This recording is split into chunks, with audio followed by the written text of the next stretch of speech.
Hello friends, welcome to the new lecture on runoff. I am Deepak Narayan Paitankar, Assistant Professor at Department of Civil Engineering.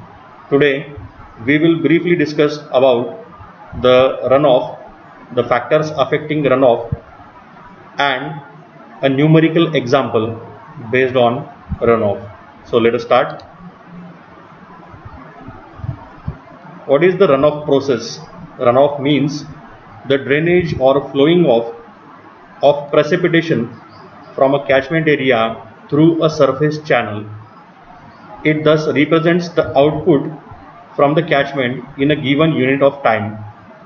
Consider a catchment area receiving precipitation. For a given precipitation, the evapotranspiration, initial loss, infiltration and detention storage requirements will have to be first satisfied before the commencement of runoff. When these are satisfied, the excess precipitation moves over the land surface to reach smaller channels. This portion of the runoff is called overland flow and involves building up of storage over the surface and draining off of the same. Usually the lengths and depths of overland flow are small and the flows is in the laminar regime. Flows from several small channels join bigger channels and flows from these in turn combine to form a larger stream and so on till the end flow reaches the catchment outlet. The flow in this mode where it travels all the time over the surface as overland flow and through the channels as open channel flow and reaches the catchment outlet is called surface runoff. As part of the precipitation that infiltrates moves laterally through the upper crust of the soil and returns to the surface at some location away from the point of entry into the soil. This component of runoff is known variously as interflow, throughflow, storm seepage, subsurface storm flow, or quick return flow. Based on the time delay between the precipitation and the runoff is classified into two categories as direct runoff and base flow. So let us understand what is meant by direct runoff. It is that part of the runoff which enters the stream immediately after the rainfall. It includes surface runoff, prompt interflow and rainfall on the surface of the stream. In the case of snow melt, the resulting flow entering the stream is also called a direct runoff. Sometimes terms such as direct storm runoff or simply storm runoff are used to designate direct runoff. So this is the figure illustrating the runoff and its components. You can see this is the effluent stream which contributes to the evaporation. The evaporation in turns comes out to the earth as precipitation. In the influent stream, it is contributing the water as a groundwater to the water table. This vegetation, it is giving rise to evapotranspiration, which is considered as a loss. Overland flow, it is shown like this. This dotted line represents the water table. This entire region shows the availability of groundwater confined by this confining layer, and this particular flow, it is called base flow, which is also called as delayed flow. So what is base flow? The delayed flow that reaches a stream essentially as groundwater flow is called base flow. Many times delayed interflow is also included under this category. Natural flow, runoff representing the response of a catchment to precipitation, reflects the integrated effects of a wide range of catchment, climate and rainfall characteristics. True runoff is therefore stream flow is in its natural condition, that is, without human intervention, such as stream flow, unaffected by works of man, such as reservoirs and divergent structures on a stream, is called natural flow or virgin flow. These are some of the factors which affect significantly on the runoff, which includes physiographic factors and climatic factors as shown in this particular table. So which are the physiographic factors? They are basin characteristics, infiltration characteristics and channel characteristics.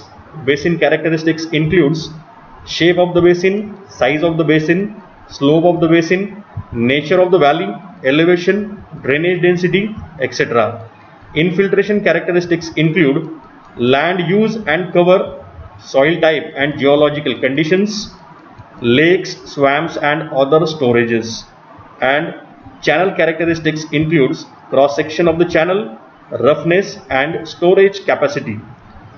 Whereas climatic factors which influence the runoff includes storm characteristics as precipitation intensity, duration of the rainfall, magnitude and movement of the storm, initial losses and evapotranspiration. So let us understand these factors one by one. Catchment characteristics. A catchment may be characterized using several factors including size of the catchment, slope of the catchment, elevation, orientation, land use, land cover, soil type, drainage network, etc. For the same amount of rainfall, a large sized catchment will result in greater magnitude of runoff as compared to small sized catchment. In a large sized catchment, time of travel will be larger, resulting in smaller and delayed peaks runoff as compared to those from a small sized catchment. Steeply sloped catchment would allow faster movement of the water through it as compared to a mildly sloped catchment, leading to larger and earlier peak runoff for a rainfall event. The land use or land cover conditions in a catchment depend on the degree of urbanization. For example, an urbanized catchment is dominated by paved areas in the form of buildings, pathways, parking lots, etc. that do not allow water to infiltrate into the ground. On the other hand, a rural catchment consists of a lot of vegetation, cropped areas and grasslands allowing easy infiltration. The vertical movement of water is a function of the soil type. For example, a sandy soil allows greater and faster infiltration during a storm as compared to clayey soils. The surface runoff will also depend on the density of the channel network in a catchment. A catchment having a well-developed network of small and large channels has a greater capacity to transmit water quickly from different portions of the catchment to the outlet as compared to a catchment consisting of poorly developed channel network. No doubt, if the channel network is efficient, it will contribute efficiently to the surface runoff. Lastly, it is important to note that a catchment can be thought of as consisting of several storage elements, for example, surface storage, soil storage, ground storage, etc. The runoff produced at the outlet of a catchment is essentially a function of how these different storage elements behave during a storm. As different storages in a catchment get filled up during a storm event, they tend to release water from it depending on the type of storage. Now the storm characteristics. The magnitude and time distribution of runoff produced from a catchment would depend on the storm characteristics. A storm can be characterized by the total rainfall depth, intensity of the rainfall, and duration of the rainfall event. The total volume of runoff produced from a catchment will obviously be higher from a rainfall event having higher total rainfall depth as compared to a rainfall event consisting of smaller total depth of rainfall. Higher the depth of the rainfall, more will be the runoff. The duration of the rainfall affects the total duration for which the runoff will be observed at the outlet of a catchment. It is also same. It is directly proportional to the duration of the rainfall. If the rainfall duration is more, obviously you are going to see more runoff at the outlet of the catchment. The natural flow or virgin flow volume in time delta T at terminal point of a catchment is expressed by the following equation, which is called as water balance equation. The equation is expressed as R suffix n is equal to Rho minus Vr plus Vd plus E plus Ex plus delta S, where R suffix n is equal to natural flow volume in time delta T. Rho is equal to observed flow volume in time delta T at the terminal site. Vr is equal to volume of return flow from irrigation, domestic water supply and industrial use. V suffix d is equal to volume diverted out of the stream for irrigation, domestic water supply and industrial use. E is net evaporation losses from reservoirs on the stream. E suffix x is equal to net export of water from the basin, and delta S is equal to change in the storage volumes of water storage bodies on the stream. So let us understand this particular equation to find out the natural or virgin flow volume by an example. The following table gives values of measured discharges at a stream gauging site in a year. You are having the data for a stream gauging site for the entire year month wise, ranging from first month up to the 12 months. Upstream of the gauging site, a weir built across stream diverts 3 million meter cube and 0.5 million meter cube of water per month for irrigation and use in an industry respectively. The return flow from the irrigation is estimated as 0.8 million meter cube and from the industry at 0.3 million meter cube, reaching the stream upstream of the gauging site.